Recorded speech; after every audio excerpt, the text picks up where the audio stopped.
Hi folks, this is Jackie Bushman of Buckmasters. Thanks so much for renewing your membership to the #1 deer hunting association in the country, the Buckmasters. And if you're also watching this videotape and not a member of the Buckmasters, y'all look for our membership commercial inside this tape.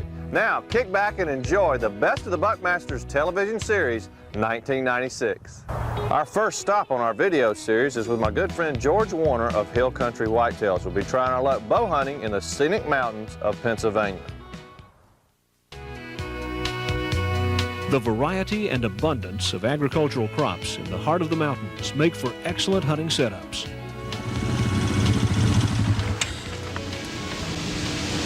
Got that one up there, didn't you? Yeah, Jackie, this is one of our stands we have set up for you. This could be a evening or a morning stand here along the edge of these fields. Well, I like the way you put it up. You kept the cover underneath the stand. A little concealment for you. Yeah. So we're just gonna have to see which way the wind's blowing. Right. Depending on the weather, we might hunt it in the morning. Okay. Evening. I'll take you out here and show you those deer coming in. Well, you got plenty of grain sorghum here, don't you? Quite a bit.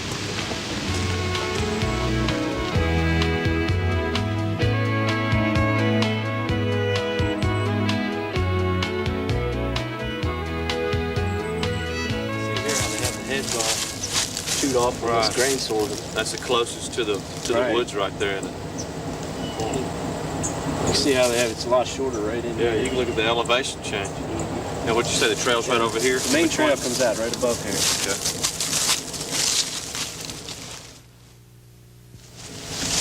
And here, Jackie, here's the main trails coming out through this prairie grass field. In between these two grain sorghums. Now, The strips are right here, and right. looks like they're taking the edge of it, aren't they? They like to get right in this high prairie grass here, give them a little more cover than the sorghum, and come right out this trail. And hopefully, if things go right, they'll come right past your stand. Well, I'll tell you what, you don't really notice how high this prairie grass is and the sorghum is until you stand next to it. Right. And a lot of times, the only thing you're going to see is this rack. Okay. All right, well, we know which wind direction to hunt this stand from, whether afternoon or morning. Let's get on the four-wheelers. You going to show me a few other places? Yeah, we have a couple more. Later that afternoon, Jackie sets up along the edge of the fields. Almost immediately, Jackie sees a nice 8-point searching for a doe on the far edge.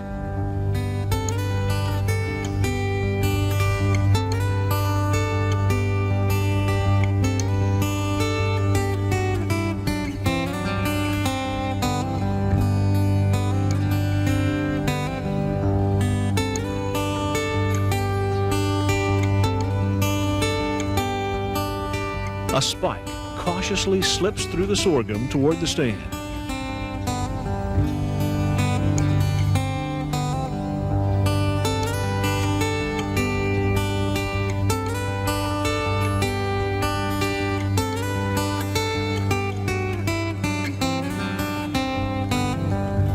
The 8-point comes back through and ruts a doe in the tall grass.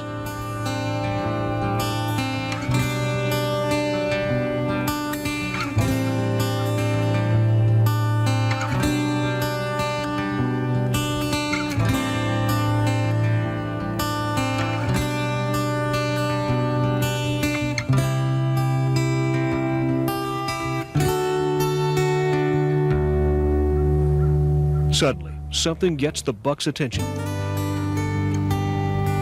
A bigger buck moves in to claim the doe.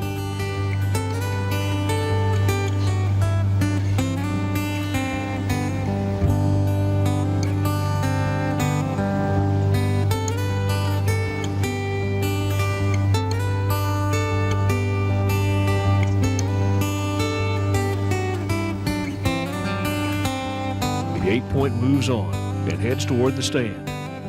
Jackie is ready.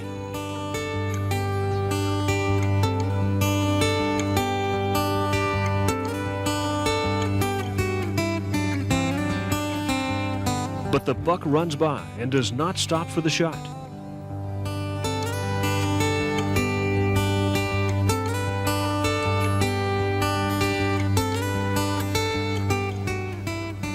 The big 10-point begins to work his way in Jackie's direction.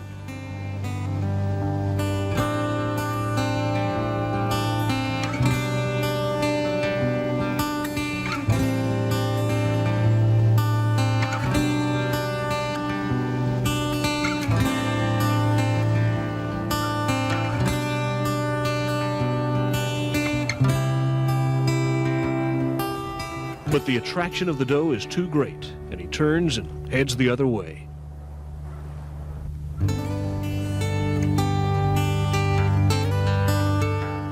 Just about dark, yet another buck passes in the distance along the edge of the field.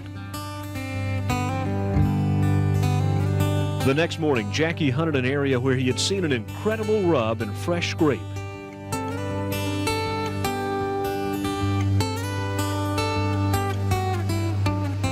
Just after daybreak, he spots a good buck passing through the timber, out of range. There's no opportunity for a shot.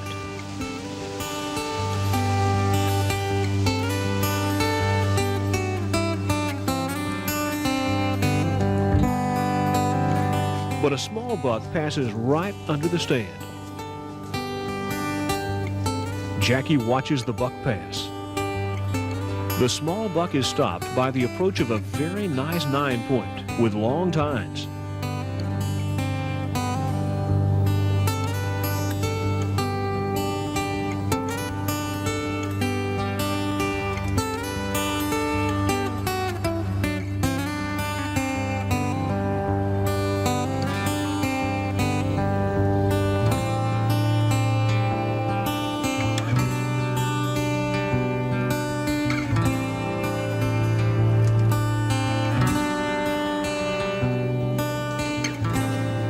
The 9-point chases the smaller buck through the thick brush.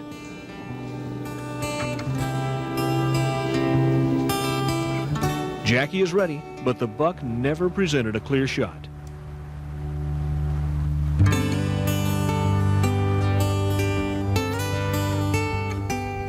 Meanwhile, that morning, the 10-point buck Jackie had seen in the field the day before showed up at the field again and passed by the stand.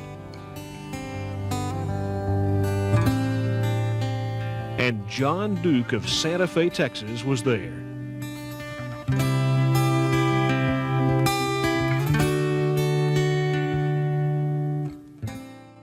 Our next hunt will be bow hunting the travel pass at an elevation of 35 feet in my home state of Alabama.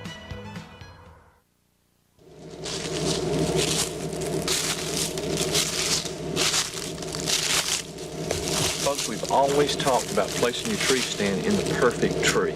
Now this situation that we have right here, my major trails come right through about 20 yards here, paralleling this tree right here, and also we have an intersecting trail coming out of the pine thicket. There's a little sage clearing out there. The trail comes all the way down. They intersect here.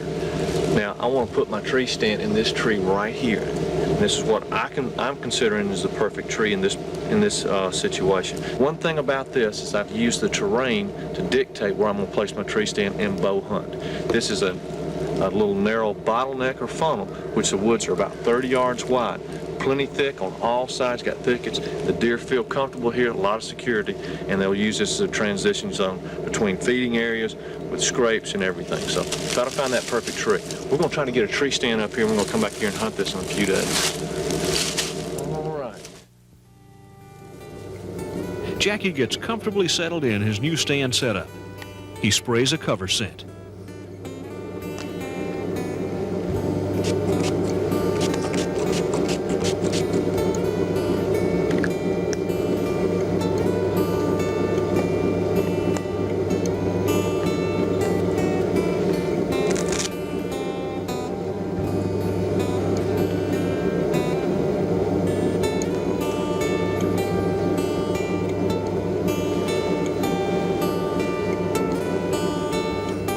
He unlocks his pendulum sight and waits for things to happen.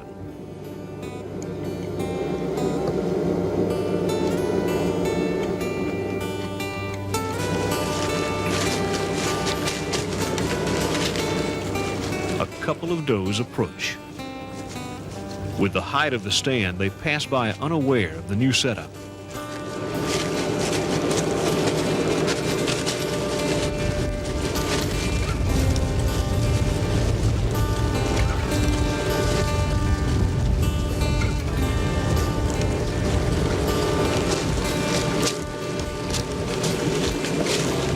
A spike approaches and walks right under the stand.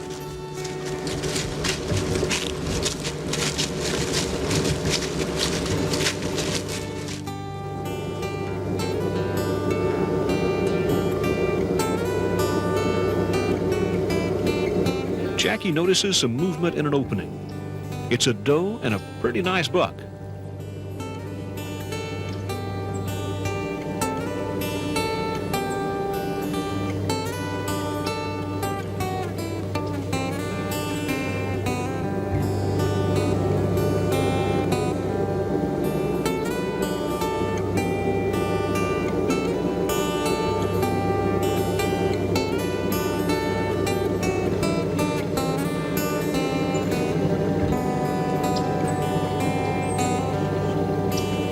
Suddenly, they turn and run directly toward the stand.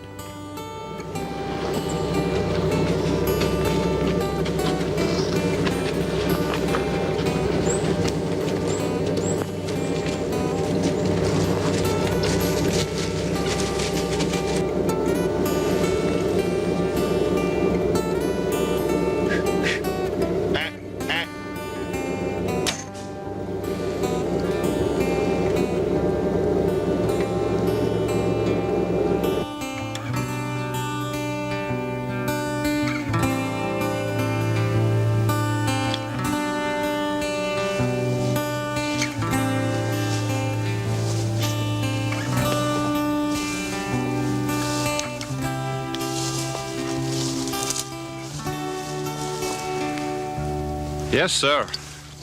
Nice buck. Ah, man, that was fun. 8 points. Well, folks, we had an interesting morning, to say the least.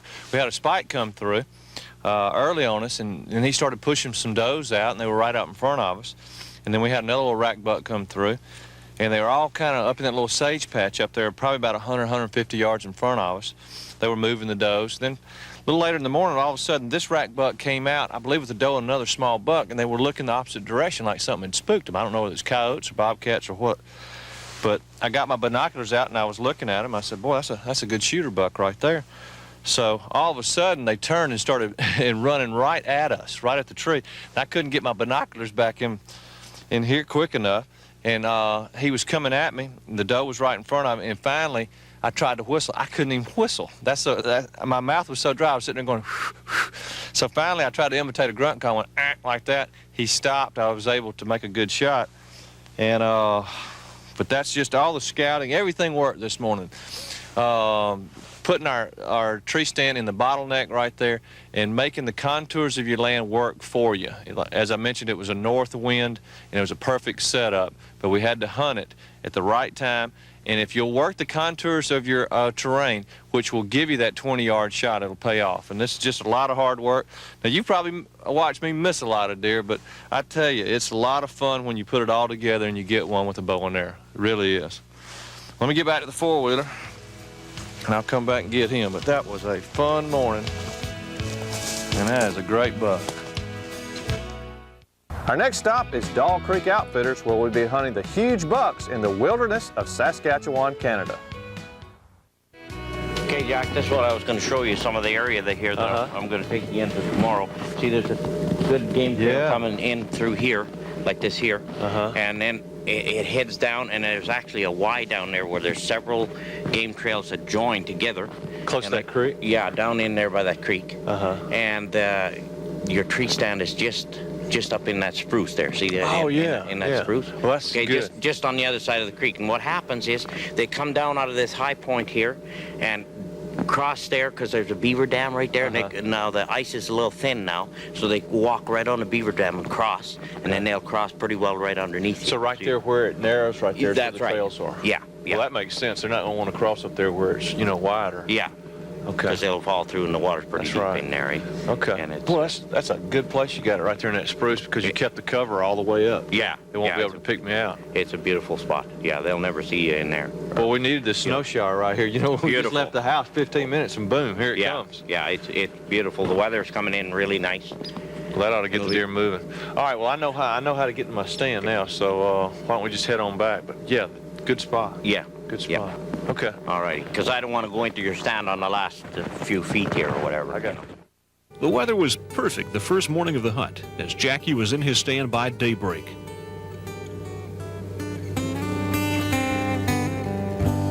A couple of does approach and walk out onto the ice of the frozen beaver dam.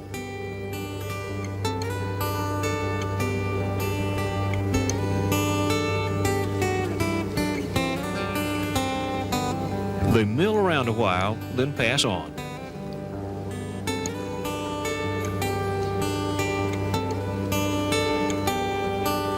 Later that morning, a couple more does come out of the woods across the beaver flood area and head toward the stand. Not far behind, a buck appears inside the edge of the woods. Jackie spots the buck and takes a close look.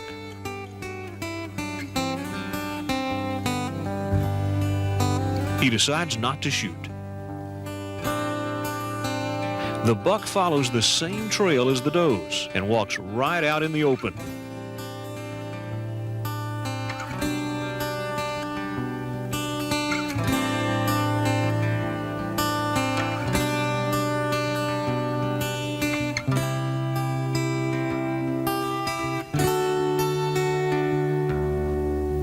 He looks in the direction the does went, but stops to browse on the dry leaves of the plants sticking out of the snow.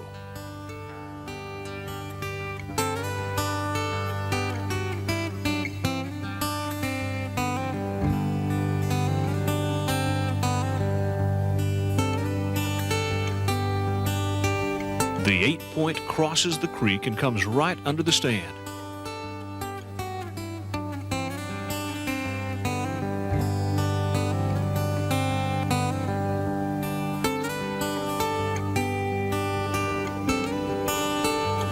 By midday, the action really started to pick up. Off in the distance, a group of does begins to run in circles, a good indication of rutting activity. They run into the woods and then back out again.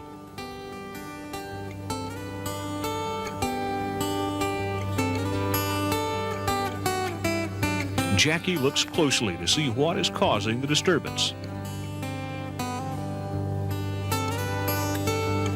Suddenly, a big buck shows up. Jackie spots the buck, but has to wait for an open shot.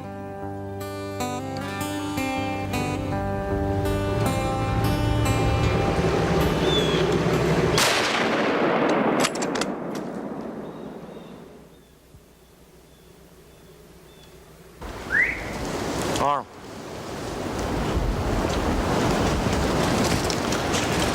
Did you shoot? Yeah, I got a shot at a good one. Right on. Nice buck. He was running the does. Last time I saw him, he went by that big spruce up there. Great. So Great. let's ease up and see if we can find him. But he's a good buck. Is that right? Yeah, good Great. buck. Big body on him.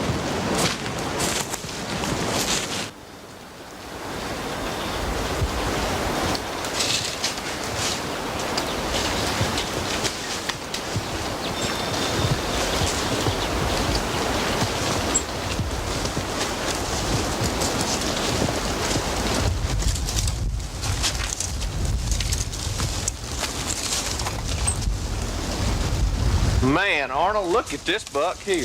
Right on. Right on. Gosh, You look got at her, the body bud. size Super. on this rascal. My heavens. Smacker. He's a nice one. Ooh, Look Lord. at that. Hey, you did good. Great job. Super. Super. You got her. Man, look at the neck on this buck. Yes, sir. God, That's why I was look. telling you about some of the tracks that we seen back there. I'll tell you, sinking into that snow. He got a foot on him, too. You betcha. Look at the mass on him, Arnold. He's really nice. I'll tell you what, those deer, they were rutting this morning. We could just hear them. The buck was grunting and the does were running, and we just got one quick look at him. And, Is that right? was able to make a good shot, but they Oh, were he just didn't- starting to rut. God, look. That's super. He didn't go far at all. No, Jack, I'll not tell at you. all. That is great. Look at the neck on him. I've taken some really nice Canadian whitetails, but this one, I guarantee you, I bet you he weighs close to 300 pounds. Oh, I'll tell you. I would say you're very close. That's super. Yeah, his Oh, neck man. is he's into the He's into into the the rut rut. already. Man, You man, bet. man. Well, that's what I came up here for. Well, that's super. Second year's a Am charm. I ever glad? All right, I'm going to get the tags on. If you go back and get the four-wheelers, You and betcha. get him on out. Yeah. All I'll right. get the four-wheel. All right? I'll be back shortly, Jack. You got it. Clinton Keene of Mayo, Florida, also had an eventful day as he sat a stand overlooking a beaver dam crossing. Holy Clinton, look at that. Is that a dandy? Oh, did you get a Hummer? Yes, sir. Hey? It's a nice one. Well, look at the main beam is broke. Hey? Ooh. But still, brow look at tines. the brow tines on them. Look at the Sticker. spread on this baby. Huh? Did you get a good one? Look at the width. Look at the outside the ears like this here. He would have been 26, 28 inches. I tell you, Is that that main beam. the main beam? Yep. Well, that's too bad, but that still don't matter. He's beautiful. Look at this. Look at the size of him. Where did he come from? Come across the beaver flood through the spruce. Got a good look at that left side. And I Couldn't see the other side, just the one side when he was coming through that No. narrow draw down in there, eh? No, I got it one good shot at him, and you know it was kind of late in the evening, and I just sat in the stand until you came up, waited on you. I'll be darned. Boy, that's a beauty. Well, you get your tags on him, and I'll go run back there and get them other guys to give us a hand. Do you think we'll need a hand, or should we just carry him I up? think we're gonna need a hand. Okay. I'll be back shortly. From Saskatchewan, Canada, we move to Alberta, Canada, where we'll be bow hunting with my good friend Jim Hull of Classic Outfitters.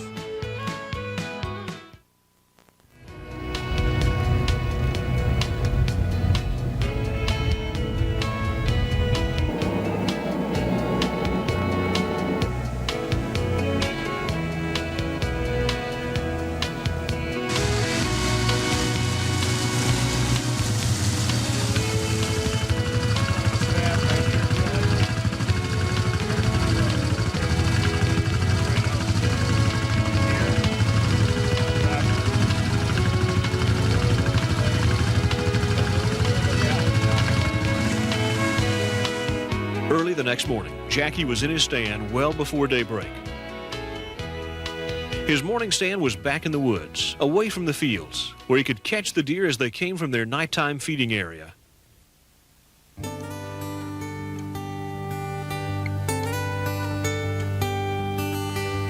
It's not long before a nice 8-point works his way through the brush. He passes right by a doe and angles toward the stand.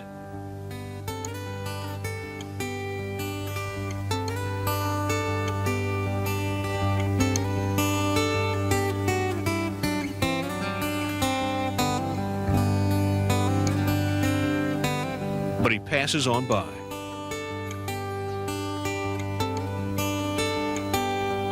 Another buck returning from the fields follows the edge of a small creek.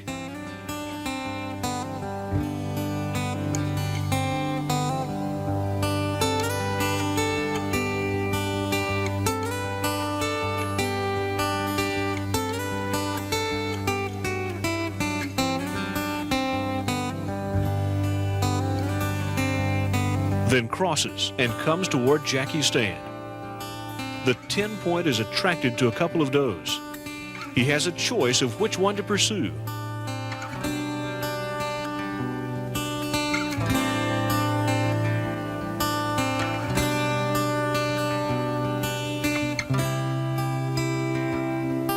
But unfortunately goes the other way.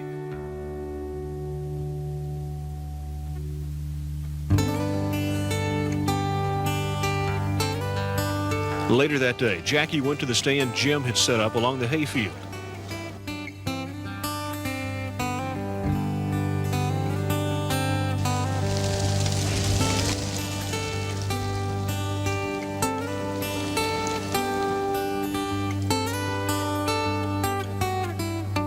Just as the sun begins to set, several does appear.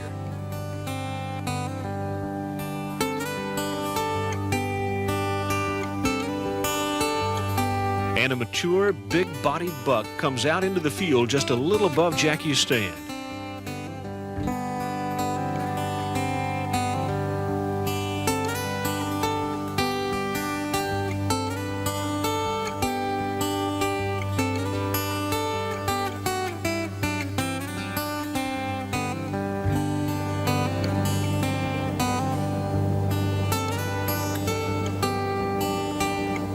Instead of feeding past the stand, the buck walks to the other side of the field where the does are.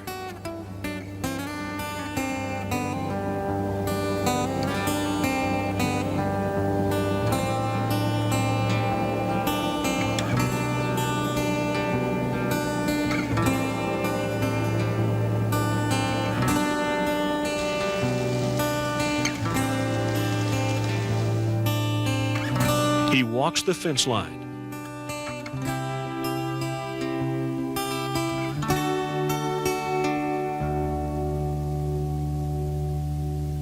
Then rakes some overhanging branches with his antlers and makes a scrape.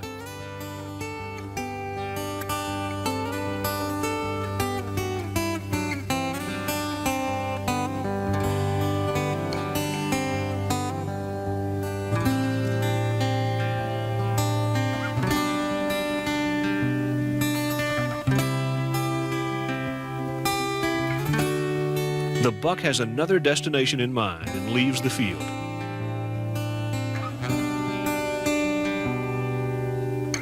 Later in the season, there were many good bucks taken with a bow at the lodge.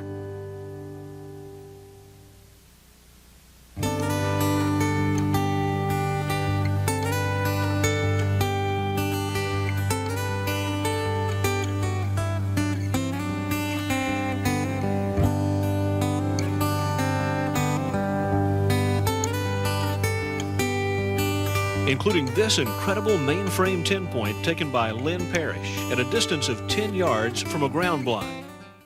Host facilities provided by Classic Outfitters, Edmonton, Alberta, Canada.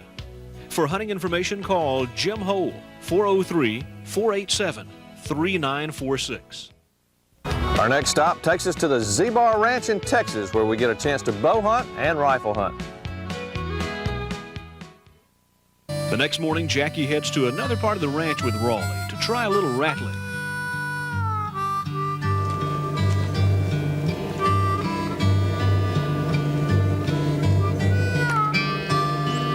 He sprays himself thoroughly with a scent eliminator. Jackie is in position and gets ready as Raleigh sets up to rattle from a few yards away.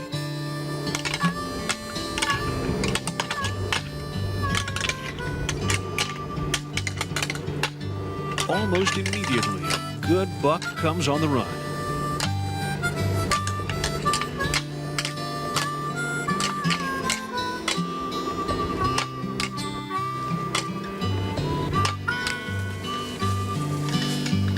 The buck cautiously surveys the area, looking for the source. He remains behind the brush and does not come any closer. At another location, the rattling has attracted a doe.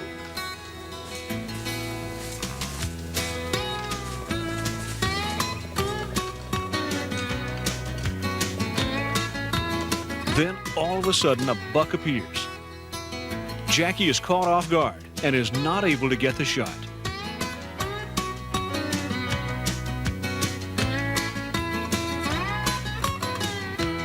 The rest of the day was pretty uneventful until Jackie went to a stand he had set up in a live oak that showed a lot of recent deer activity. The area still had plenty of acorns dropping from the trees. A good-looking buck comes into an opening and pushes a doe.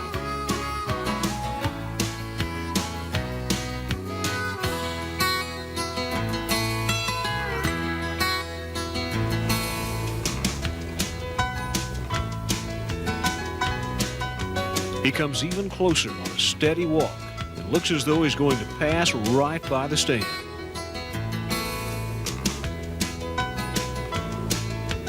But he turns and walks away.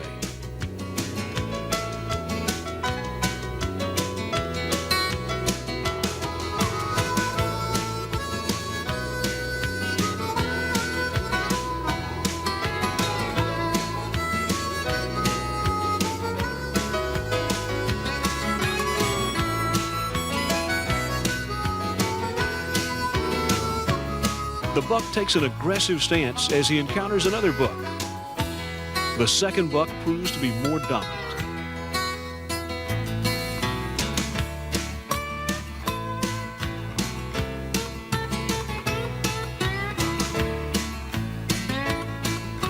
Jackie watches as the buck circles around his tree and then comes right past the stand.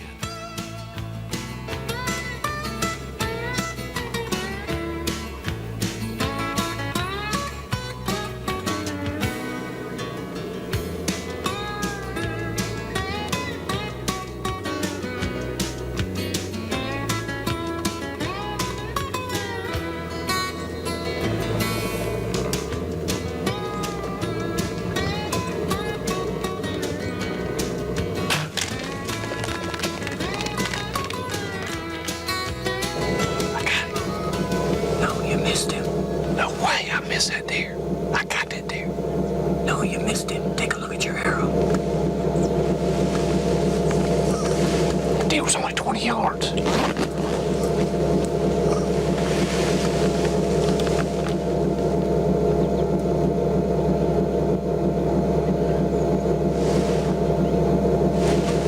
I didn't miss that deer. That was a perfectly placed shot.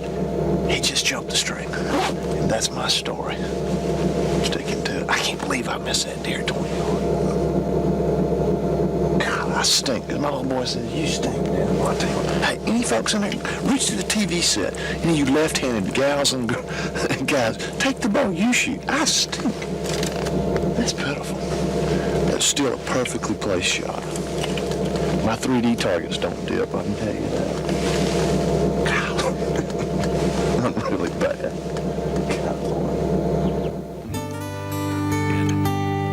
The next day, Jackie went from the Z-Bar Ranch to the Cedar Creek Ranch, where he was able to use his rifle. He picked the tallest tree to give him as much visibility as possible. A small buck passes. But as Jackie watches the small buck, he catches movement to his right through the trees.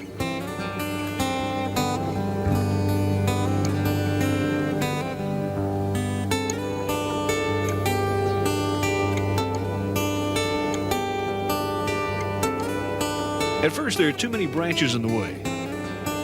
But then the buck steps into an opening.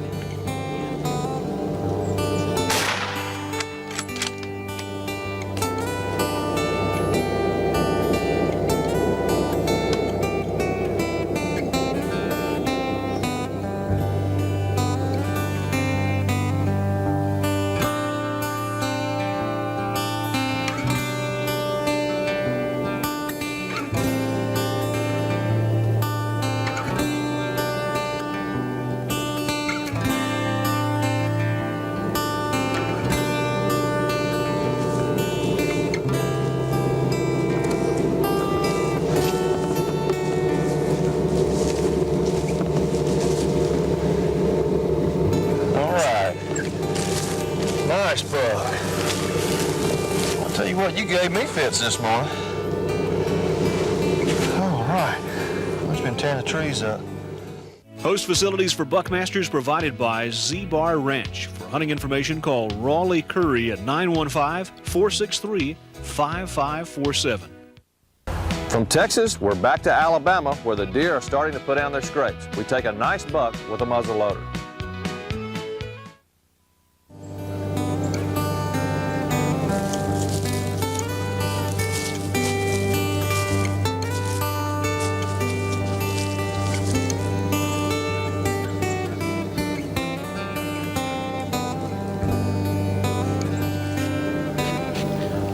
Once in his stand, he sprays himself with a scent eliminator and uses a cover scent.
The woods were alive with activity as a squirrel busily checks every branch of an oak tree for acorns.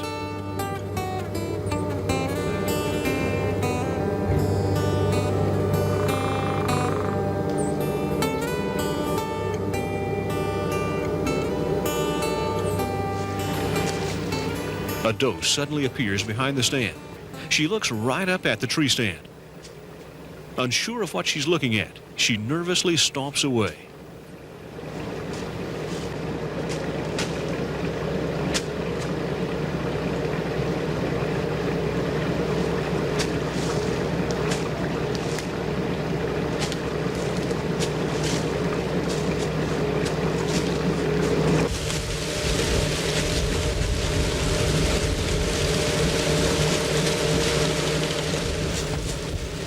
A little button buck, excited by the smell of the tarsal gland, begins to run in circles.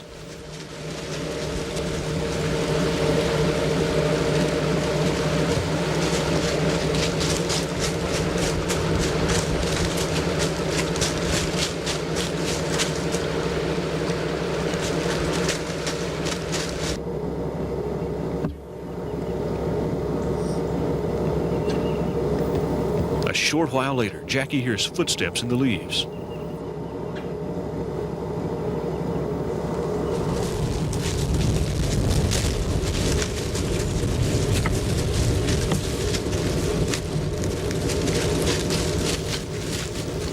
Three does pass right under his stand.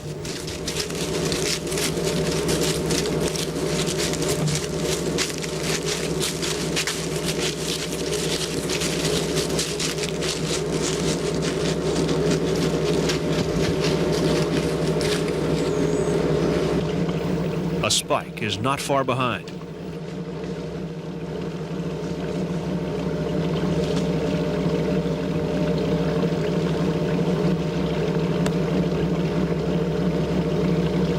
Then some movement off in the thick woods gets Jackie's attention. He takes a close look and sees that it's a good buck angling toward the scrape.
Man, look at this buck here. Golly, what a buck. I knew something was wrong. Look at that, he broke his bean off. I guess he did that fighting or either did it early in the season, but boy, that is a great deer. Look at where he's hitting the trees. Well, folks, that's something about scrape hunting that I can't get enough of, and to do it with the muzzleloader, I mean, that makes it even more fun. But he was coming. He got right behind this deadfall right here, and we heard him grunting down in the pines. And he came out, and he got right behind that deadfall, and he kept easing his way right toward the scrape. We put a tarsal gland out right there on the scrape, and he was making a beeline right to it. But he was easing through, and he just wasn't stopping to give me a good shot. And I really like to get a good rest with the muzzleloader. And I grunted at him twice, and he finally stopped and gave me a good broadside shot. Now we're off to hunt the farmland bucks of Wisconsin with my good friend Tom Indibo of Bluff Country Outfitters. The next morning was clear and calm as Jackie sat a stand near the top of a hardwood ridge.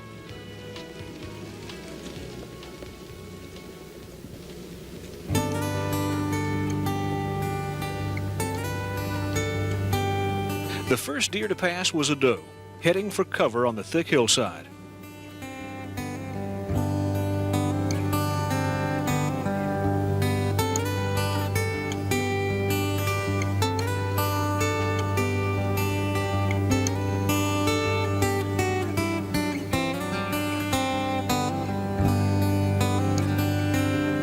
As the doe passes out of view, Jackie catches movement to his right. A nice buck is following the doe's trail.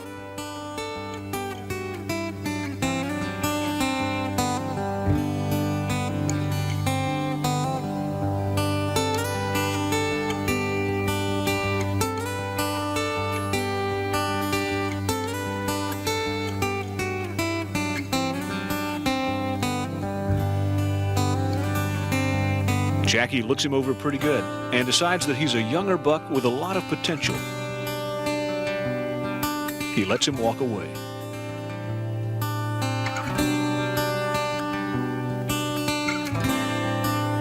A little while later, several deer move through the wood in the direction of the stand.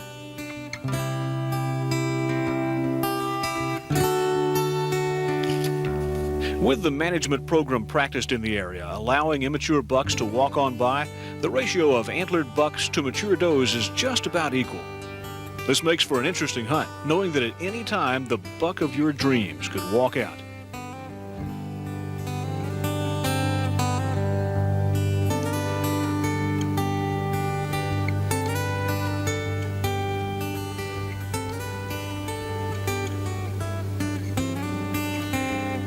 After the morning hunt, Tom shows Jackie the lay of the land with topographical maps and explains how he plans to push the deer with small deer drives in the middle of the day. Jackie, I want to introduce you to Pat Reeve here. Hi, Pat. Nice to meet you, Jackie. Heard a lot about you. You're a legend up here as far as deer driving, what Tom keeps telling me. Well, Pat and I are going to take the four-wheelers, Jackie, up to the top of the ridge here. Uh-huh. And you see that mound about 300 yards out in the field? Yeah. I want you to go out and just get down behind that. We got a little stand out there. Okay. And we have other standers posted around the other side. Pat and I Right. are going to go up on top and try to move some of the deer out there, just trying to walk through and Okay. move a few deer past you. All right. As Jackie gets into position, Tom and Pat head up the valley to try to move the deer from the dense cover into a more open location for the shot.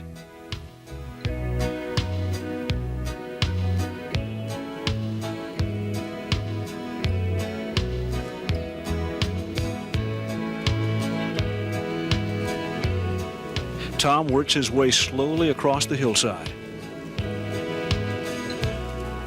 And a couple of does break out right in front of Jackie.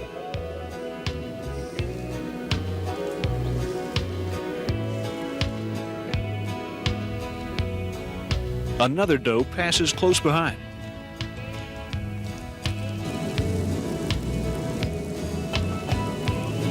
And as Tom nears the end of the push, a small buck breaks cover and runs right past the stand.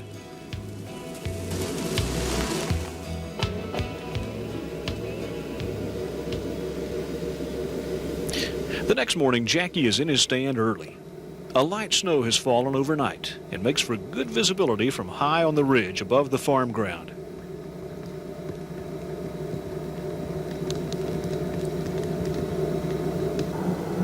The snow reveals a lot about what's happening around the stand location.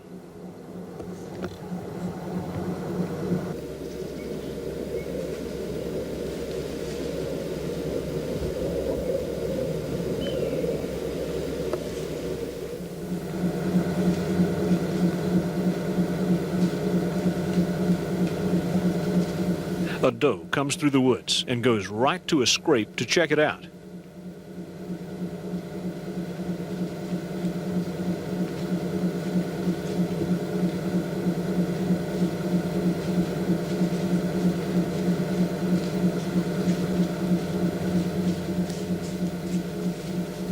With the fresh snow, the deer were on the move, but no buck.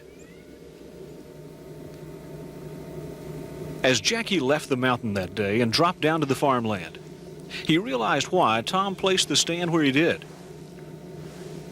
He walks into an incredible rub that has the bark peeled over 6 feet high.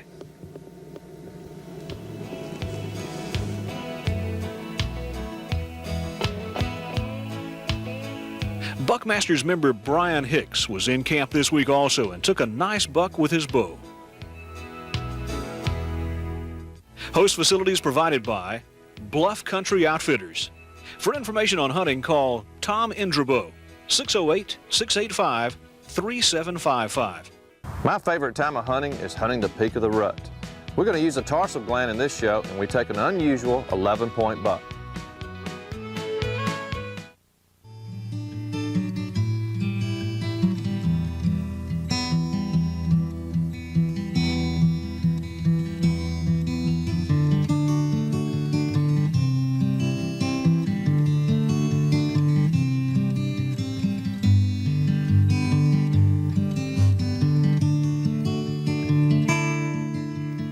Once the sun goes down, the deer activity begins to pick up. A button buck at the edge of the woods watches intently, then turns to chase some does.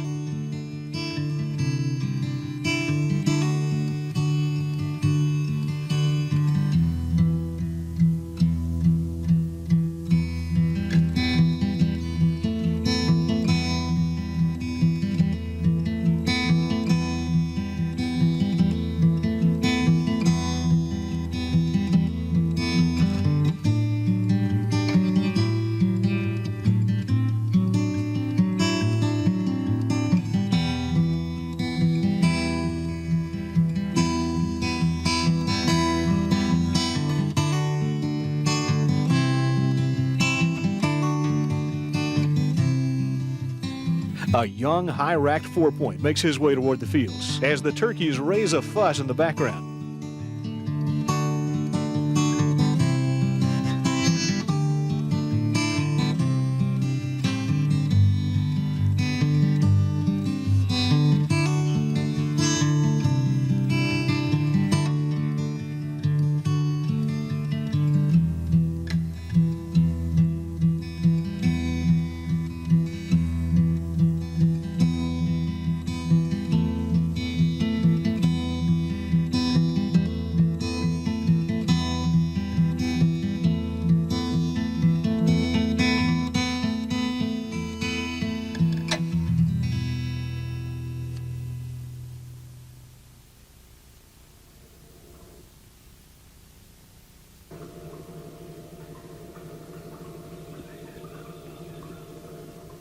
The next day, Jackie went to an area to hunt a buck he had seen earlier in the year while bow hunting.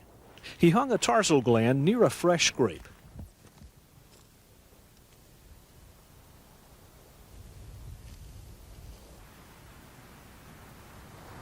He was in the stand early that afternoon because buck activity is unpredictable during the rut.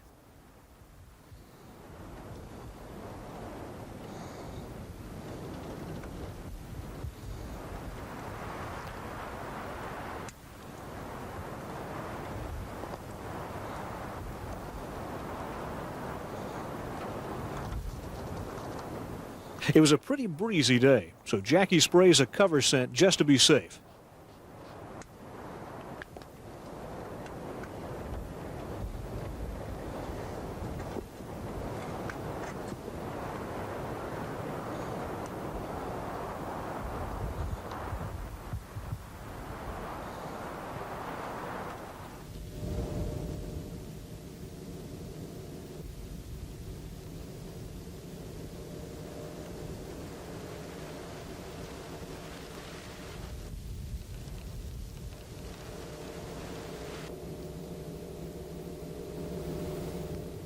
A buck steps to the edge of a cedar. Jackie can't get a good look or a clear shot.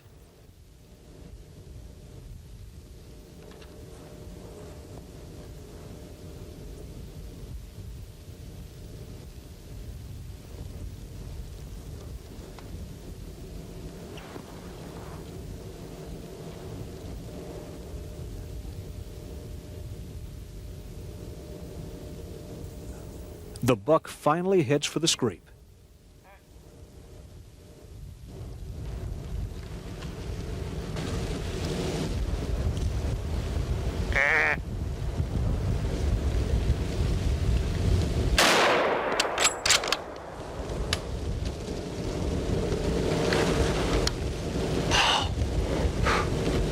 That's a good buck.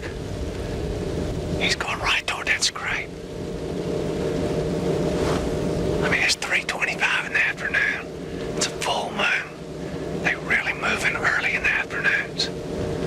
I saw his rack right here in the little thicket. And then he started going behind that cedar right there, and I couldn't see him. And he stepped out behind the cedar. And he was kind of parallel. Finally, I tried to grunt at him and make a noise, and he turned around broadside. And I got a good shot. He took off, and I could hear him crash over there. But he was making a beeline right to that scrape where that tarsal gland was. He's a big body deer, too. Whew. Man, that's a good buck.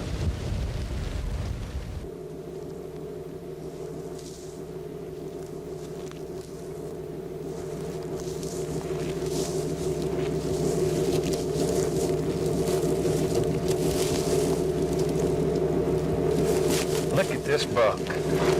All right. Look at this right here, folks. How about that? Well, I tell you what, we saw him a couple of weeks ago coming across the sage field right there. And he was just a little bit too far out of range for us. It was kind of thick. So we decided to come back and we limbed some of the limbs out next to the tree stand. And he had made a scrape up here under one of those cedars. So what we did, we hung a tarsal gland right there. And buddy, he was making a beeline right to it. And I had to kind of grunt at him to get him to stop because he was kind of walking away from me. But look at that. That's kind of neat, isn't it? The other afternoon, I could see this part. I said, he's got a good side, and the other side, it just looked kind of funny. And that's exactly what it is. He's kind of got a little gnarly looking place. There's kind of palmetto, but I love to scrape hunt. Yeah, that's the most fun as far as deer hunting to me. I love it because you know the deer are in the area, and then you just get to messing with them. And when I put that tarsal gland up there, it was like, boy, he was coming out to see if what other buck was out there messing with him. That is a great, great deer. In this next show, the bucks are really chasing the does, and we have set up in a great spot, and we take a nice buck with a muzzle loader.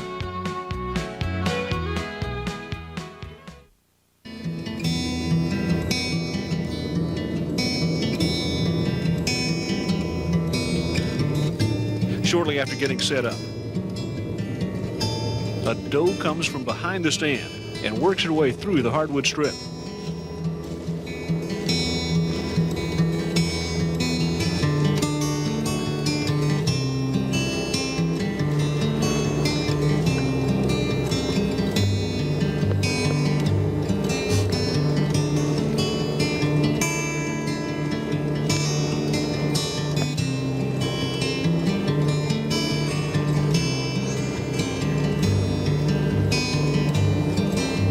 A 6-point makes a brief appearance.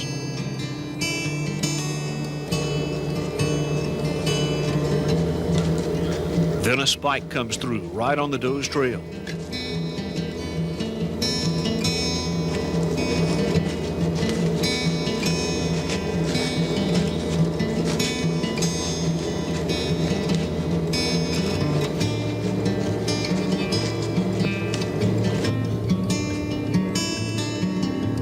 Jackie watches the spike pass, then spots movement out in front of him.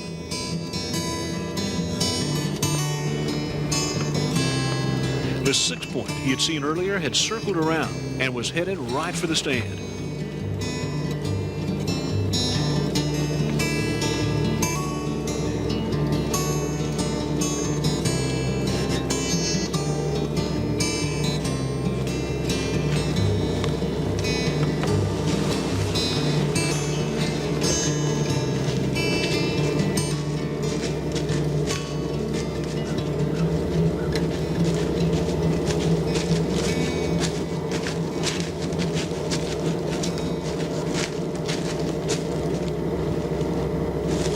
Attracted by the canister of buck lure, the small buck works himself into a frenzy, searching for the source.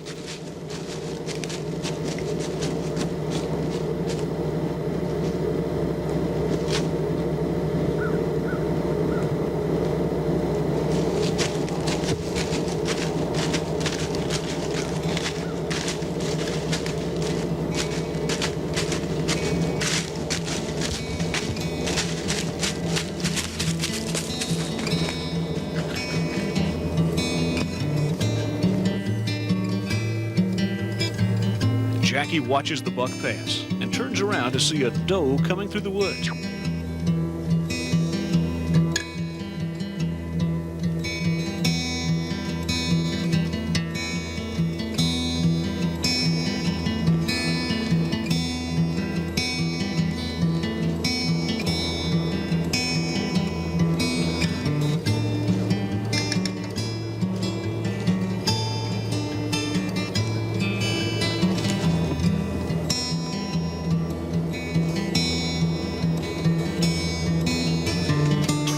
She's a little cautious, but comes all the way past the stand.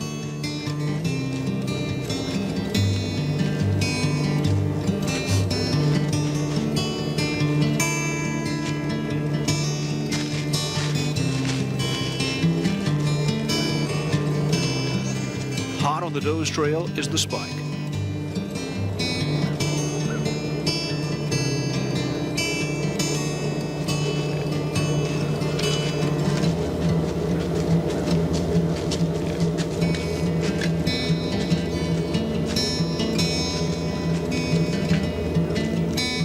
The spike is curious about the scent canister.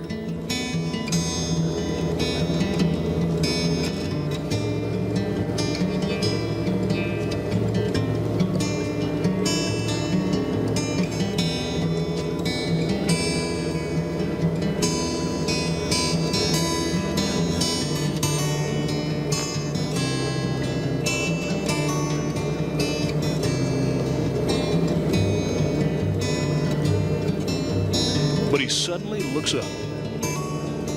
A big buck is making his way through the open woods.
Look at this deer right here.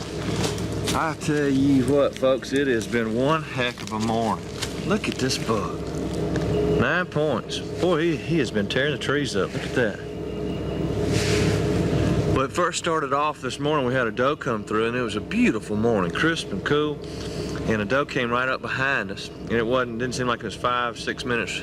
Right behind her was a 4 or 6 pointer coming down the road, and then right behind him was a spike buck.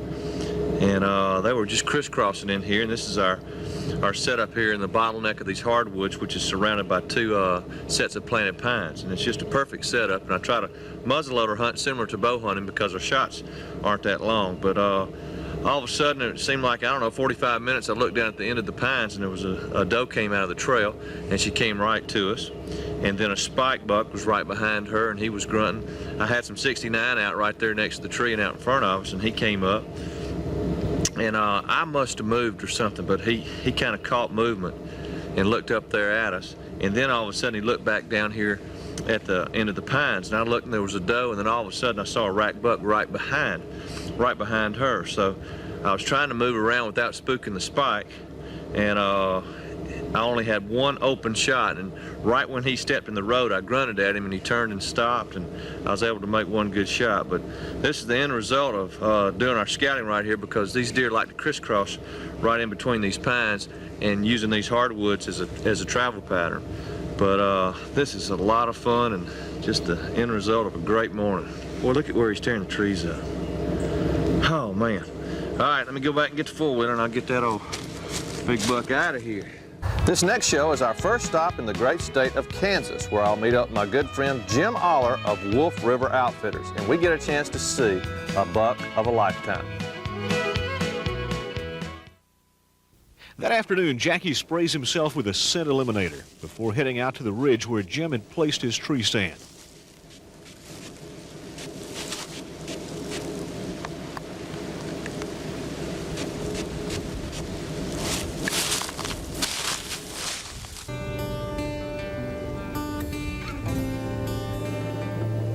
A small buck works his way up through the woods.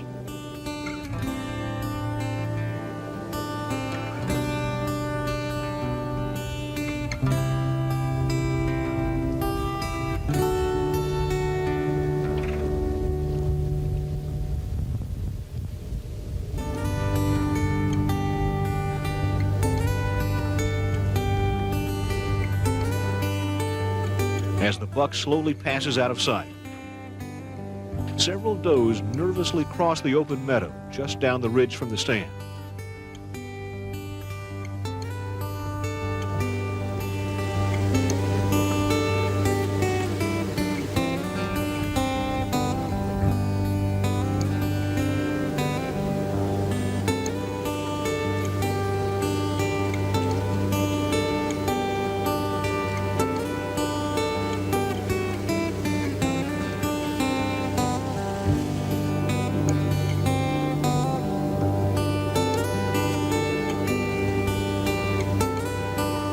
They crossed the fence onto the bordering property right where Jim had said they would.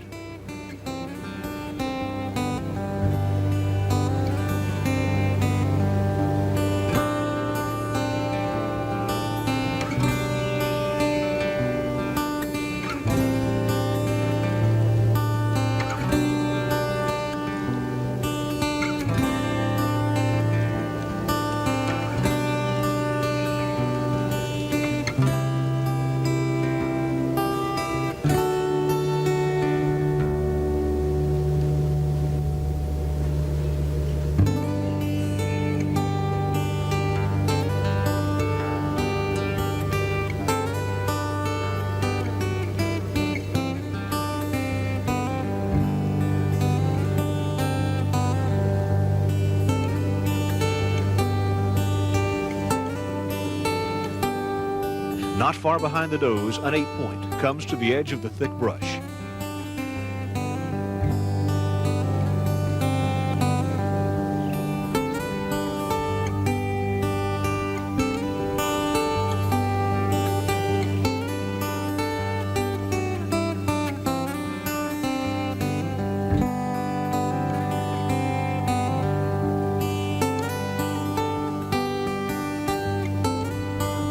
Instead of coming across the opening, he turns and goes back.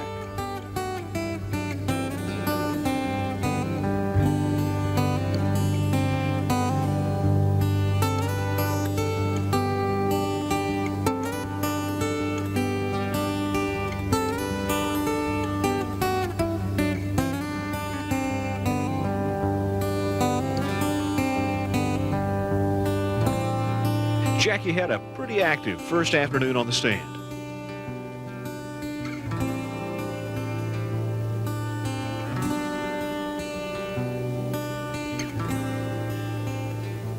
Jim Aller joins Bob Burnett of Hollandale, Mississippi, who had a great day with a nice 10-point.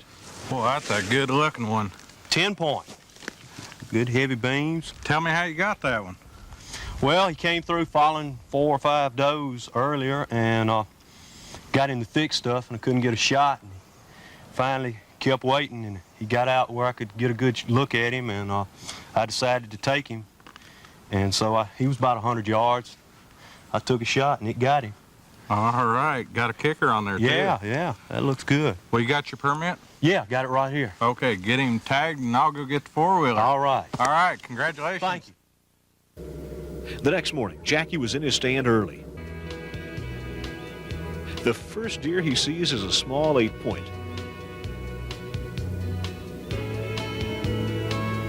It comes from the neighboring property and jumps the fence.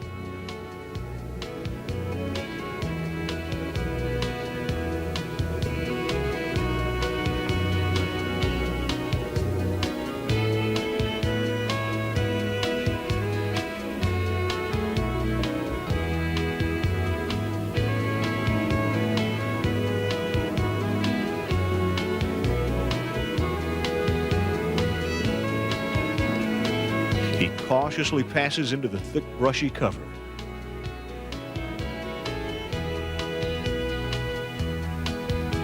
A little while later, a couple of does come down through the woods.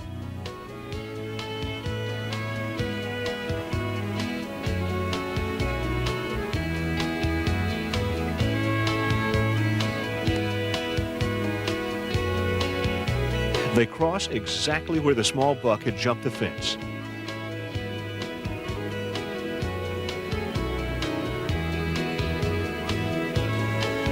Not far behind the does, Jackie spots movement.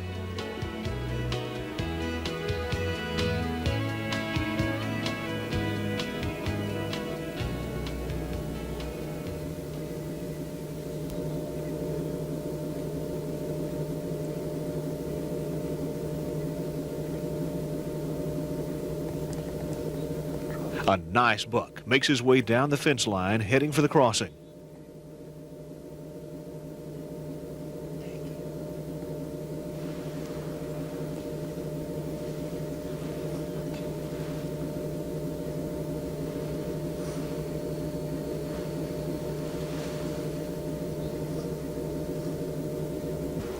Jackie takes a good look with his binoculars and sees the buck is better than he initially thought.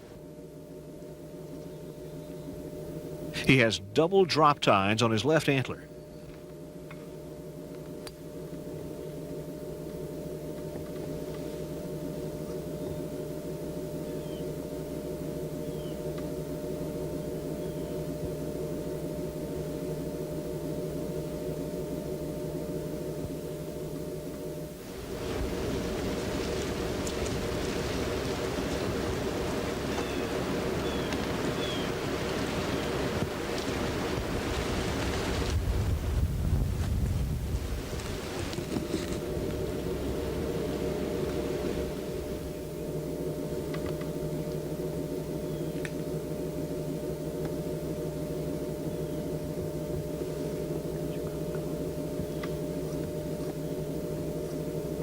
The buck senses there's something not exactly right and turns to go back.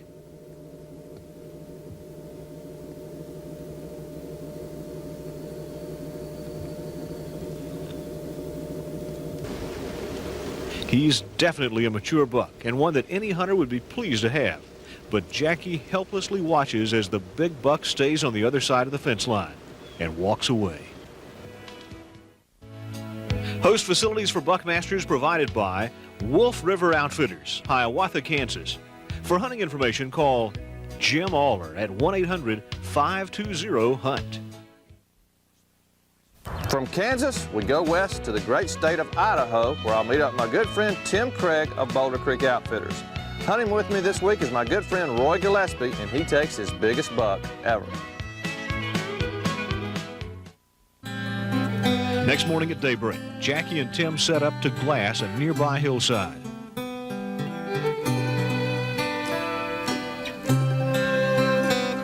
Skylined on the ridge in the distance, a huge muley buck trails a doe. Later that morning, Jackie and Tim watch as a small buck works his way up a trail.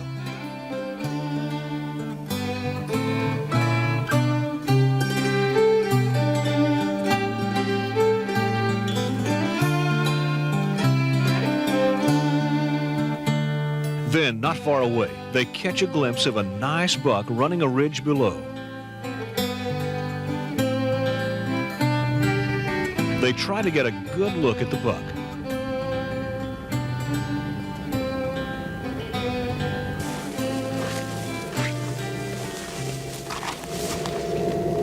There's one, Jackie. Let's get down. Let's creep up to the edge right here.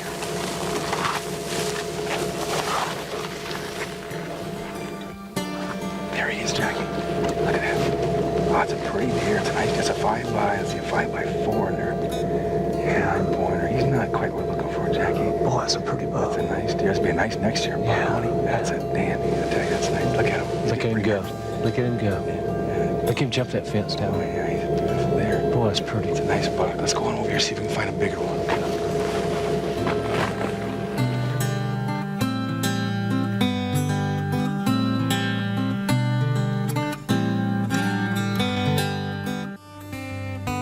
Now let's join Tim and Roy as they hunt the area where they saw a big buck earlier that week.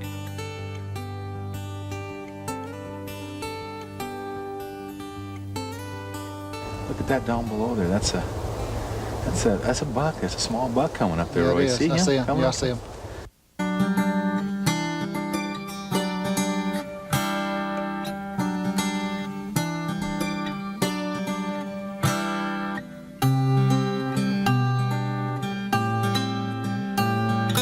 Looks like he's making a scrape right Yeah, there. he sure is.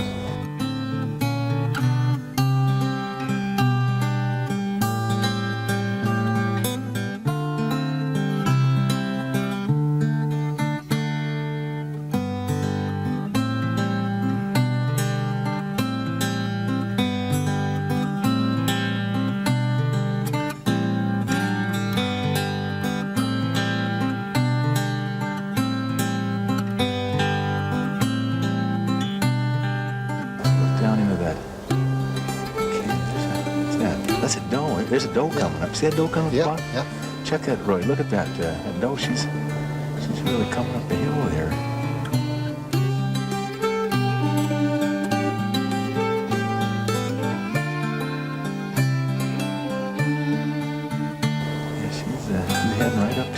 she's moving on Roy, up. that's that She's moving small up. buck there. What's that down below that doe there, Roy? Look at that.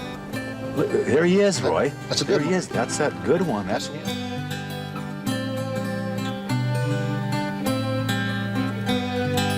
That's a guy we want now. That's quite a shot there, Roy. Just take your time there, bud. Wait till he gets stopping there.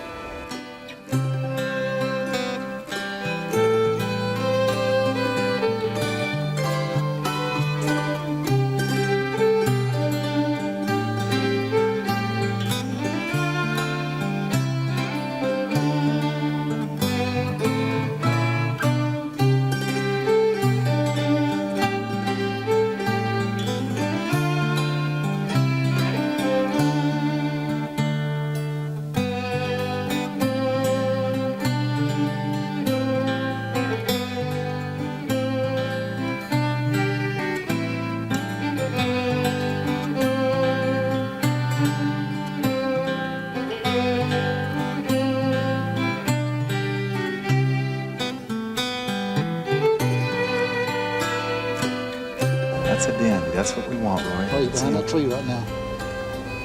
Tell me when he comes out. He's just working up. Just. He coming out? No, he's a little bit. Wait till he gets sideways there, Roy. Wait till he gets some more broadside there. There you go. There, he's looking there. He's looking for there. Go ahead, Hey, Roy. That's a good good. shot. Got him, Roy. Good shot. Oh, excellent. Let's go over there. Come on.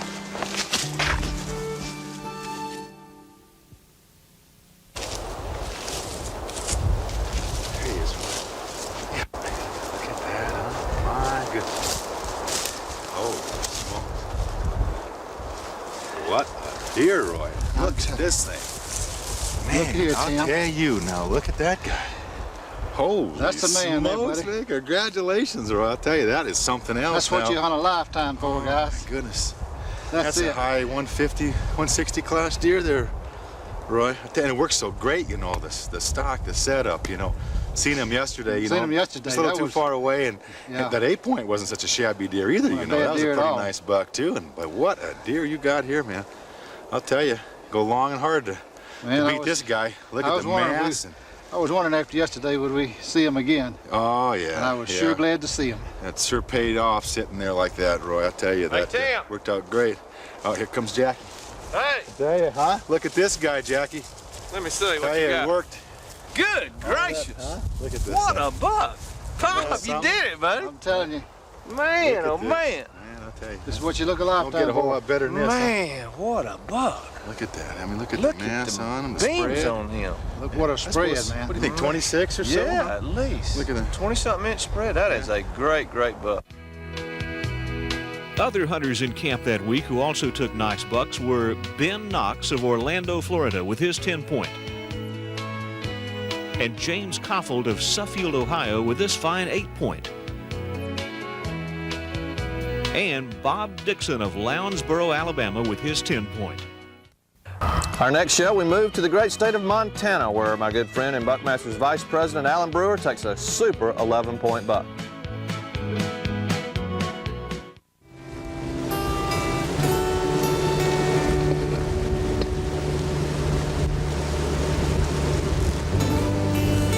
Comfortably settled in his stand high in a cottonwood tree, Alan spots some activity.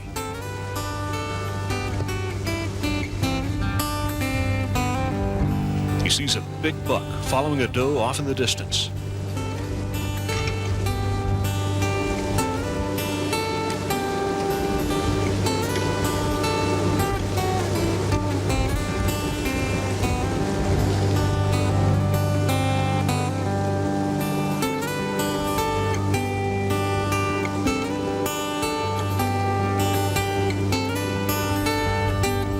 Not far behind, he sees a smaller 8-point on the trail of the same doe.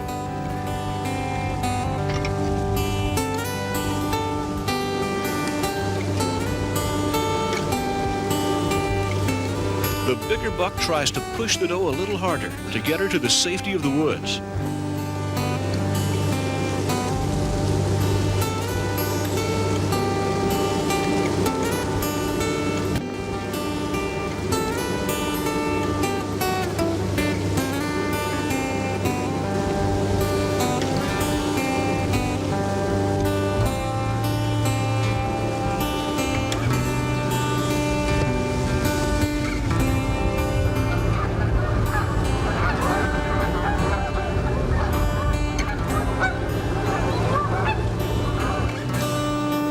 Later that evening, a couple of does come bounding past the stand.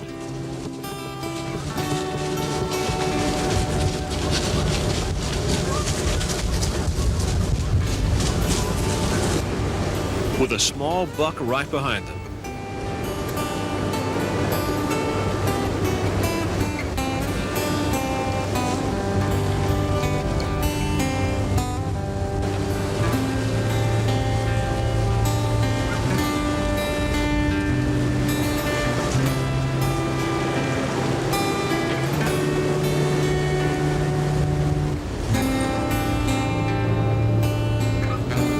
As the sun begins to set, two smaller bucks begin to push and shove as a nice buck chases a doe through the woods behind them.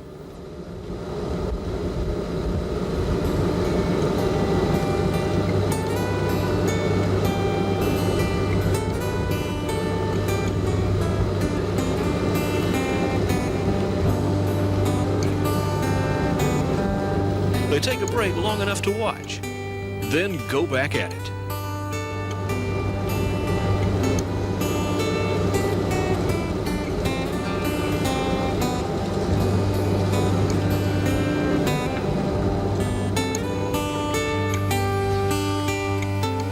Nice 10-point comes out of the brush and rakes the branches of a tree.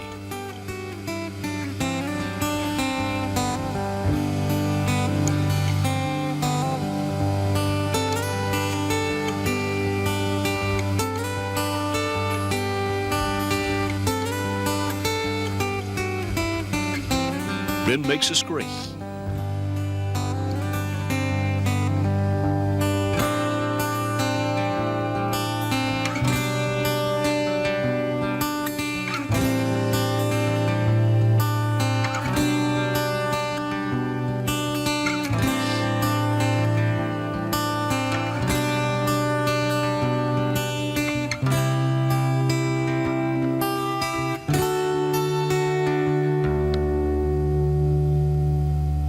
The buck turns in Alan's direction and heads right for the stand.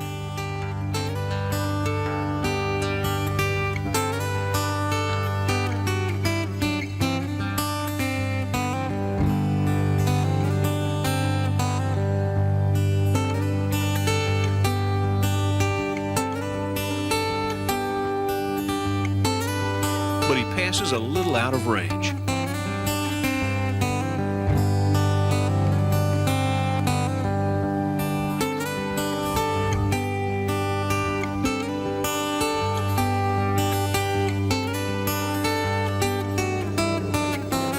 Right at dark, Alan spots a tremendous buck following a doe, out of range and getting farther away.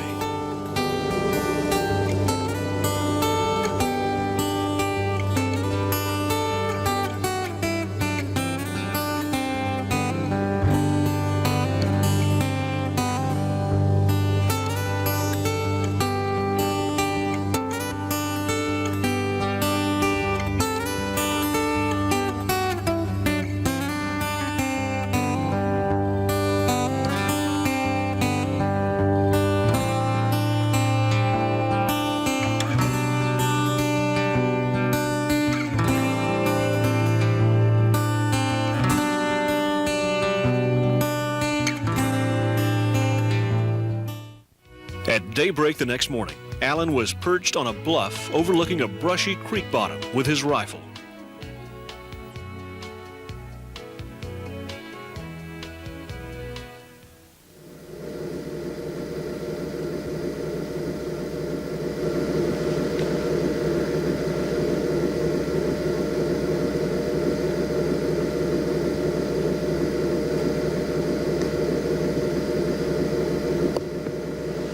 A big, deep-chested, mature buck is on a steady walk through the timber and across an open meadow.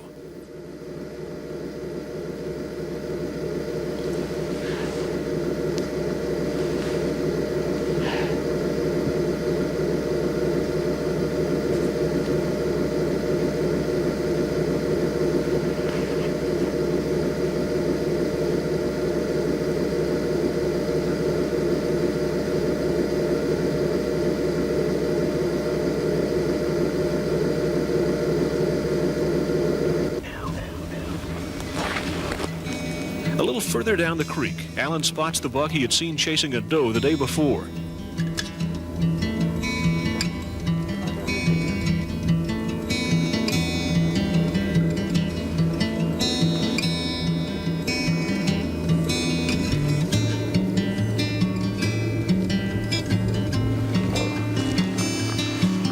He's on the trail of a doe, but pays close attention to the other buck.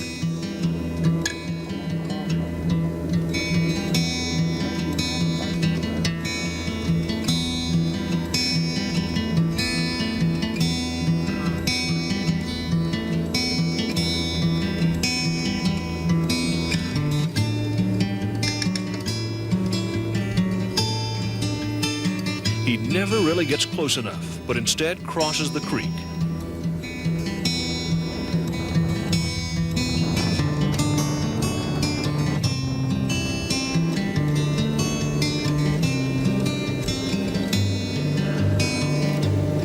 Later that morning, a couple of smaller bucks head for the brush along the creek.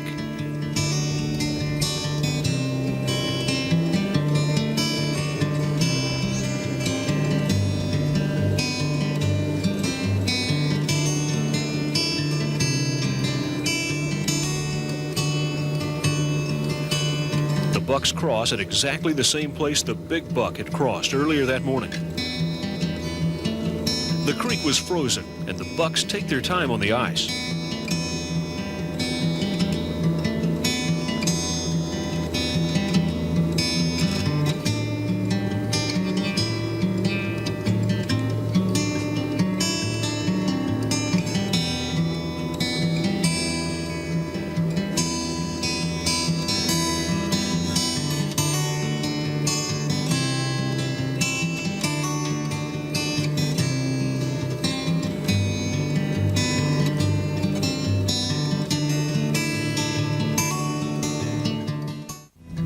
That afternoon, Alan went back to the high bluff to see if he could locate the big buck he had seen the evening before from his stand.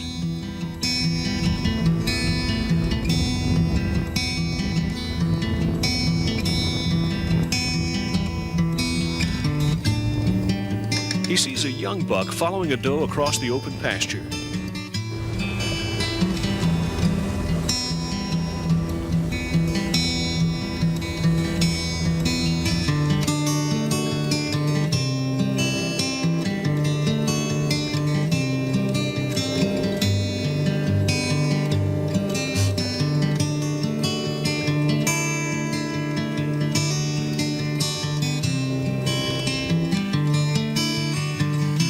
All of a sudden, a buck appears in the timber right below the lookout.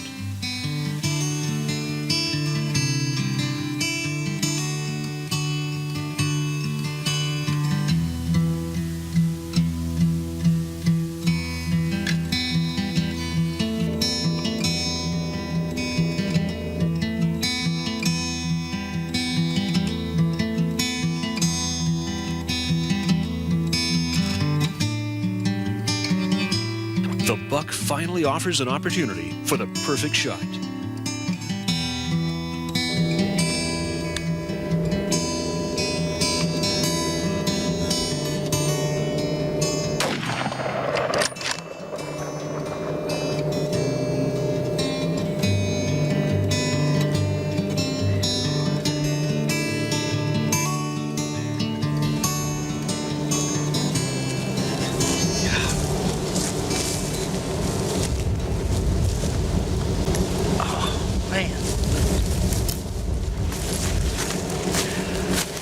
Boy.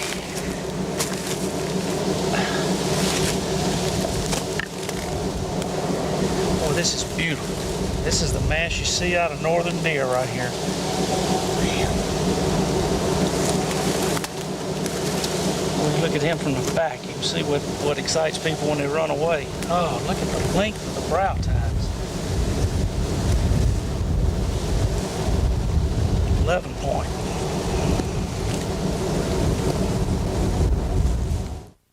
Our last show concludes in my home state again in Alabama, where the rut is in full swing and we take a nice buck. And we also explain a little bit about what Buckmasters is doing for you, the nation's whitetail deer hunter. Few companies in America have grown as fast as Buckmasters, the nation's largest deer hunting association. Through hard work and dedication, Buckmasters now serves more than 250,000 members across North America from its headquarters in Montgomery, Alabama. Let's see how Buckmasters started and worked its way to #1. Jackie Bushman founded Buckmasters in 1986 in his hometown of Montgomery. At the time, Jackie was a world-ranked tennis professional, but his real love was deer hunting. He envisioned a national deer hunting association that would encourage proper hunting ethics, sportsmanship, hunter safety, wildlife conservation, and promote a positive image of the deer hunter. Jackie started in the video business with a tape called The Basics of Hunting the White-tailed Deer. This tape featured hunting and safety tips for the beginning hunter and sold more than 15,000 copies nationwide. With the success of the video, Jackie then set out after his real dream, starting a national deer hunting association, Buckmasters. He traveled the U.S. in 1986, selling memberships which included a small Buckmasters newsletter and membership package. Jackie had no idea what an impact his dream would have on deer hunting sportsmen everywhere. From a mere 2,000 members in 1986, Buckmasters has grown to more than 250,000 active members. January 1987 saw the largest media event ever to hit the deer hunting industry, the Buckmasters National Deer Classic. The Classic continues to be the flagship event of Buckmasters. This is the largest promotional event in the sport of whitetail deer hunting, celebrating the hunter's role in conservation and management. The participants in the Classic have been national outdoor riders, deer hunting experts, grassroots Buckmasters members, and noted celebrities like Major League Baseball players Chipper Jones, Mark Lemke, Charlie O'Brien, Wade Boggs, and Travis Fryman. Country music singers Mark Chestnut, John Anderson, and Johnny Lee. Professional football players Bo Jackson and Dave Craig. Professional wrestlers Mr. Perfect, Big Bubba Rogers, Ravishing Rick Rude, and Rick Steiner. NASCAR greats Dale Earnhardt and the late Davey Allison. Motion picture funny man Jim Varney. And Olympic archery gold medalist Jay Bars, to name a few. Buckmasters is fortunate to have such an outstanding group of celebrities who are eager to show their support for the great sport of whitetail deer hunting. While the Classic is held each winter, Buckmasters now has a major event in the summer, the Buckmasters Expo, a 3-day consumer show featuring countless hunting products, free seminars, workshops, country music, plus professional and amateur archery. The expo is held at the Civic Center in Montgomery, Alabama, with the theme, Hunters Feeding the Hungry. Each year, more than 20,000 sportsmen have visited this show that has 250 exhibitor booths. As entertainment, Buckmasters book some of the biggest names in country music, such as Travis Tritt, Hank Williams Jr., John Michael Montgomery, Sammy Kershaw, Hal Ketchum, Martina McBride, Charlie Daniels, and Tracy Lawrence. Both the Classic and Expo draw national media attention to the hunter's message, as these events are covered in numerous publications and newspapers and on radio and TV. In fact, the Expo was aired in a primetime TV special on the Nashville network. Buckmasters is proud to promote the message that hunting sportsmen have contributed over $10 billion since passage of the Pittman-Robertson Act in 1937. This act provides money for wildlife conservation and management programs through the purchases of hunting licenses and equipment. Without this revenue from sportsmen, we would not have the abundant wildlife that we do today. Throughout the year, Buckmasters gains press coverage through its Top Gun and Bow shooting series, a tournament trail for deer hunters. However, Buckmasters is against deer hunting tournaments for prizes. So, Jackie invented a shooting game called Buckmasters Electronic 3D Sport Target System. This game was introduced at the '87 Classic and has become the game of the future for sportsmen, as it challenges a hunter's recognition, reflexes, and shooting ability. The targets are life-size, 3-dimensional deer that come into view in natural habitat settings. The Buckmasters Top Gun and Bow World Championships use this unique target system as an outdoor event with members participating in rifle, pistol, bow, and muzzleloader competitions. Every spring, 4 world champions are crowned, and each receives cash and a new 4-wheeler. In 1990, this exciting game went indoors for the Buckmasters Top Bow Indoor World Championships. This archery tournament's close action and special effects make it the talk of the industry. 2 regional qualifiers set the field for the Buckmasters Top Bow Indoor World Championships, where 32 archers compete for the title. The winner takes home a cash prize and a new truck. Plus, his name is engraved on the rack, a bronzed rack permanently displayed at the Buckmasters headquarters. Buckmasters Whitetail Magazine is the official publication of the Buckmasters membership, and in less than 8 years, it's become the leading deer hunting publication in America. It entertains and educates readers with the most up-to-date strategies and technology from the most respected experts in the field, offering how-to articles, big buck articles, and exciting hunting adventures. The Hunter's Rights column keeps hunters informed of legislation regarding hunting and the right to bear arms. The magazine also includes one-shot chapter updates, new product lines, and features on hunting with bows, rifles, handguns, and muzzleloaders. The magazine includes a nationwide hunting review, super shot stories about members who bagged their deer with one shot, a showcase section highlighting Buckmasters members, and member photos in the Gallery of Members. Unlike most other magazines, Buckmasters members contribute much of the material seen on the pages of Buckmasters Whitetail Magazine. To provide deer hunters with a scoring system fair to all whitetail racks, Buckmasters has created a revolutionary new measuring system for trophy whitetail antlers, the Buckmasters Full Credit Scoring System. In this unique scoring method developed in 1994, there are no deductions, and the inside spread measurement is not added into the final score. A subsequent record book, Buckmasters Whitetail Trophy Records, better known to hunters as BTR, was published in 1996. By simply recording what nature produced and categorizing it accurately, this remarkable record book offers whitetail enthusiasts the opportunity to record their trophies with an unbiased record-keeping agency. The Buckmasters Whitetail Magazine television show with Jackie Bushman is the first of its kind, focusing on whitetail deer hunting only. The show is filmed all over the U.S. and Canada and is the highest-rated hunting show nationwide with over 1 million viewers weekly from July through December on the Nashville network. Videotapes of the shows are available to new members and to those who renew their membership, with Buckmasters mailing more than 100,000 tapes per year. Buckmasters also provides how-to and safety videos, many of which are free to Buckmasters members. Young Bucks, the club for kids up to age 15, was introduced because the future of hunting depends on the next generation. Members receive an orange hat, decal, and quarterly mini magazine to help them learn about the whitetail deer. They also receive a video featuring movie star Jim Varney called The Misadventures of Bubba. This is the first humorous deer hunting safety video designed to entertain and educate the young hunter. Another part of the Young Bucks program is the Young Bucks Outdoor Rider Contest, with the winning stories being printed in Young Bucks Mini Magazine. Also part of the Buckmasters Deer Hunting Association is its nonprofit wing, the Buckmasters American Deer Foundation. The Buckmasters American Deer Foundation is dedicated to the conservation of whitetail deer and the conservation and enhancement of essential deer habitat through sound biological management practices, including ethical hunting. The foundation, through many and various fundraising endeavors, provides hunters the opportunity to help feed the hungry and funds biological studies pertaining to the conservation of whitetail deer. The foundation believes that the conservation of wildlife and its habitat is not only essential for the future of wildlife species, but is also essential for quality of human life, for both consumers and non-consumers of huntable wildlife.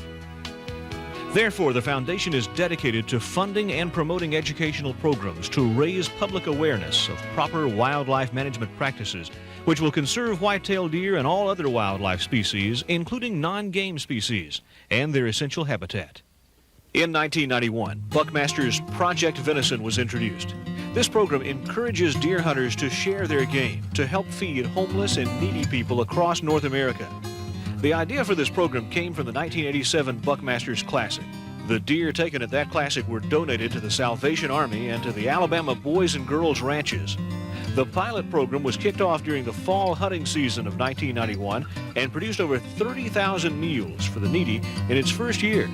Today, Project Venison feeds more than 500,000 meals a year to those in need. The monies used to fund Project Venison are raised by many Buckmasters one-shot chapters nationwide, another element of the Buckmasters network. Chapters host banquets and auction fine wildlife prints, guns, tree stands, and many other hunting-related items. Other money is raised through the sale of raffle tickets at one-shot banquets and at events such as the Buckmasters Expo. In 1995, these fundraisers generated more than $92,000 for Project Venison. Buckmasters has created a network for disabled hunters, too. In 1993, Buckmasters filmed a television show with a group called the Alabama Handicapped Sportsmen. The overwhelming response showed a great need among handicapped hunters.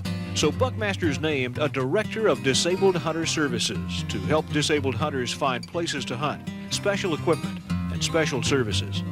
Each issue of Buckmasters Whitetail magazine has a column totally devoted to the disabled hunter. Buckmasters is very active in supporting various industry organizations through memberships in the Outdoor Writers Association of America, Southeastern Outdoor Press Association, Archery Manufacturers Organization, and the National Shooting Sports Foundation. Buckmasters works with and helps support the Wildlife Legislative Fund of America, which develops programs to help educate the general public regarding the necessity of the hunter's role in sound game management. Buckmasters actively supports the Bow Hunters Defense Coalition, which is on the front lines of the fight to preserve bow hunting in our country. Buckmasters helps underwrite the Southeast Deer Study, which brings 300 wildlife biologists from across the nation to present their research and to discuss the conditions of wildlife habitat throughout the country. Buckmasters is a supporter of Project Habitat, a program that encourages utility companies to manage rights-of-way for better wildlife habitat. As an investment in the future of wildlife conservation, Buckmasters provides grant money to help fund scholarships for wildlife biology students at major universities. Finally, Buckmasters, through reward donations, has assisted in the pursuit of criminals who have threatened the welfare of wildlife and humans alike by poaching. The heart of Buckmasters is its membership, the most serious and active group of outdoorsmen found anywhere in the world. Buckmasters demographic studies show the average Buckmaster member is a 39-year-old married male with an average annual household income of nearly $56,000. He's been hunting deer for many years and spends 44 days in the field each season. There are Buckmaster members in all 50 states, Canada, and Mexico. A Buckmasters membership is $22 annually and includes a year of Buckmasters Whitetail magazine, vehicle decal, choice of hunting cap, and other premium items specifically for the deer hunter. Members also have the opportunity to compete in all Buckmasters events and special hunting camps. In addition, they receive free insurance for their hunting guns and bows and can take advantage of special programs such as members-only land lease liability insurance, offering $1 million in liability insurance coverage. Now, with a little better understanding of what Buckmasters is and how it's working to serve its members, let's join Jackie on a rifle hunt during the peak of the Alabama rut. After placing an attractant scent, Jackie gets set up in a passageway between two major blocks of woods.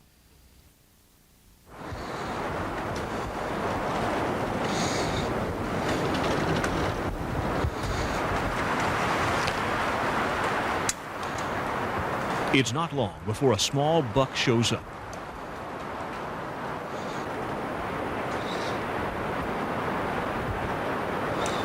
During the rut, deer activity may occur all day long. It's an especially good time to catch bucks on the move in search of does.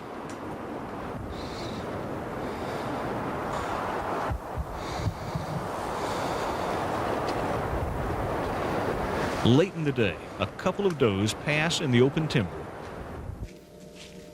And just as the shadows begin to fall, a good 8-point comes down the trail heading for the scent canister Jackie has put out.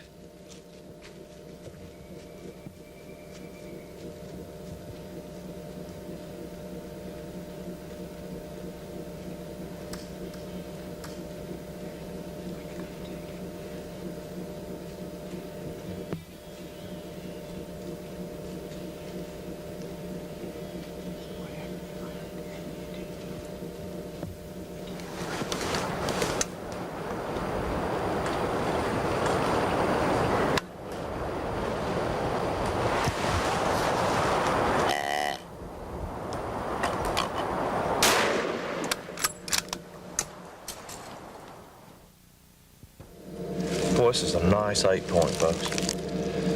We got the tree about, I guess it's about 3 o'clock, and we put some 69 out behind us, and the wind was out of the southeast today, and the deer started funneling through. I had a couple of does come through, and we looked right behind the does, and he was coming right on the trail right behind them. And he got down there, and he was walking, and he stopped and gave me a good broadside shot. But he's got good beams on him.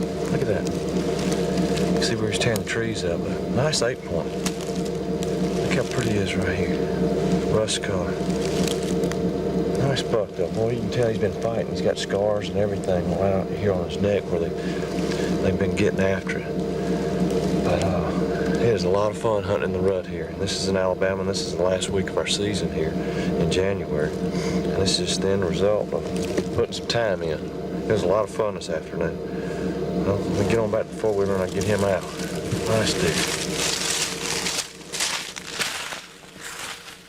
The Buckmasters Whitetail Magazine with Jackie Bushman has been brought to you by your local Yamaha dealer, who invites you to see their exciting line of motorcycles, ATVs, and snowmobiles. Wellington Outdoors, makers of Tinks and Ben Lee hunting products. Bear Archery, makers of legendary Bear and Jennings bows. Remington Country, where you'd rather be. Bill Jordan's Realtree, America's most versatile camo pattern. Federal Ammunition for the shot of a lifetime.